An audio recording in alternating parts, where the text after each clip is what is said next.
Rebecca siya. At ngayon, nandito po kami sa gulayan ng aming paaralan. At ngayon ay samahan niyo po kami kumitas ng aming lulutuin. Tara, samahan niyo kami.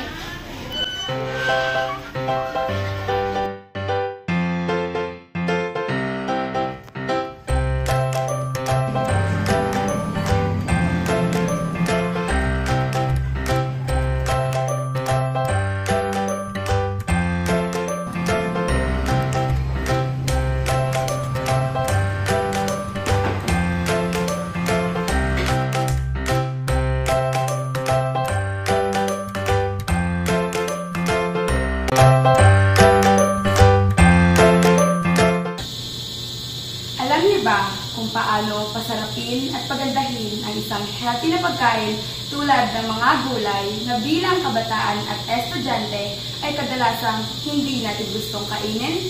Kung hindi pa, tara at ating alamin. Upang mabalanse at mapanatili ang healthy na katawan, kinakailangan natin ng pinggang Pinoy. Ang pinggang Pinoy ay nagmula sa DOST FNRI na kung saan binubuo ng Go, Grow, and Glow Food. Ano nga ba ang tatlong ito? Ang Grow Foods ay pagkain pampalakas tulad ng tinapay at kanin. Ang Grow Foods naman ay pagkain sagana sa protina tulad ng manok at itlog. Samantala, ang Glow Foods naman ay pagkain pampalakas ng immunity tulad ng gulay at prutas upang labanan ang anumang sakit. At ngayong araw ay samahan niyo po kaming magluto ng adobong okra na sagana sa sustansya, Swak sa budget at pasasarapin natin gamit ang mga produkto ng Maggi! Tara, simulan na natin! Una nating gagawin, ihanda ang lahat ng mga kagamitan at sangkap na gagamitin sa pagluluto. Hugasan muna ang lahat ng gulay, pagkatapos ay hiwain ang mga sangkap, lalo na ang okra.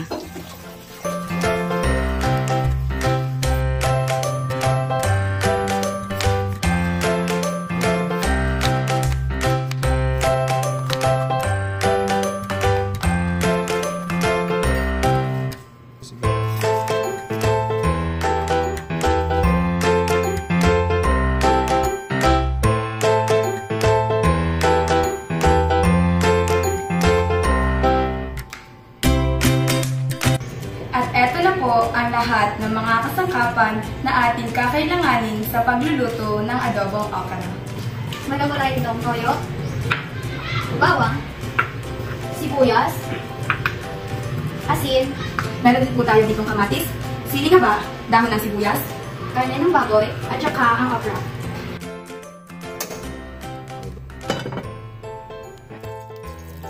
Kasunod nito ay pag-stir fry ng okra natin para maging malutong.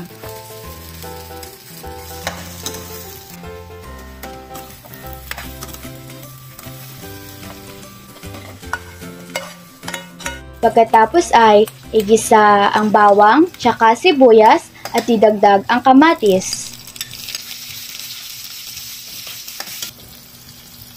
Ilagay ang hiniwang karning baboy, gisahin ito at paghaluin. Lagyan ito ng Maggi seasonings upang mas lalong sumarap. Takpan at hayaan ng ilang minuto at intaying lumambot ang karneng baboy. Tikman mo muna kung sakto ang lasa bago ibuhos ang hiniwang okra. Ilagay ang hiniwang okra, haluin ng mabuti, lagyan ng Maggi liquid seasonings, Maggi magic sarap, at Maggi oyster sauce.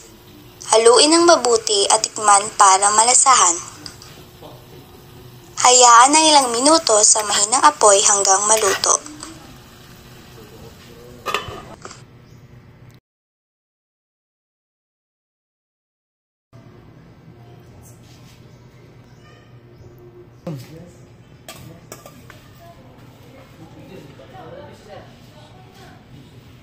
At para naman sa ating dessert, gawa tayo ng okra ice cream.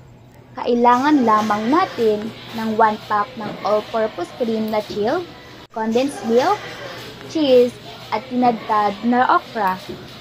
Ang unang gagawin, hiwain ng okra, alisin ang mga buto, at tadtarin ito ng maliliit.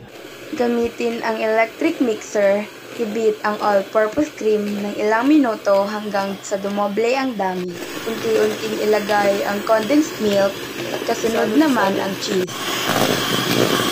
Ibit ng ilang minuto at pagkatapos ay idagdag ang tinadtad na okra. Ibit ulit hanggang sa dumoble ang dami.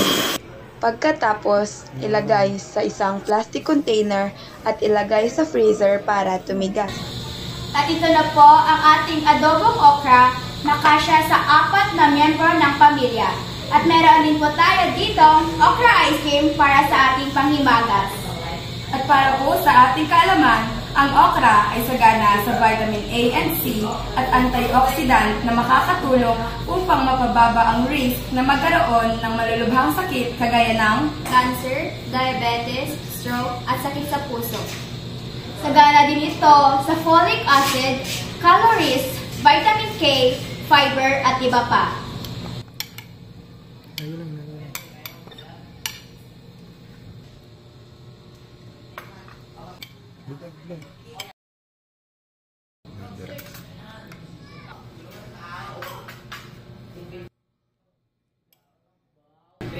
At sa uulitin, ako po si Clariza. Ako po si Jane Merrill, at ako naman po si Atasha. At kami po ay nagmula sa paaralan ng Sagay National High School.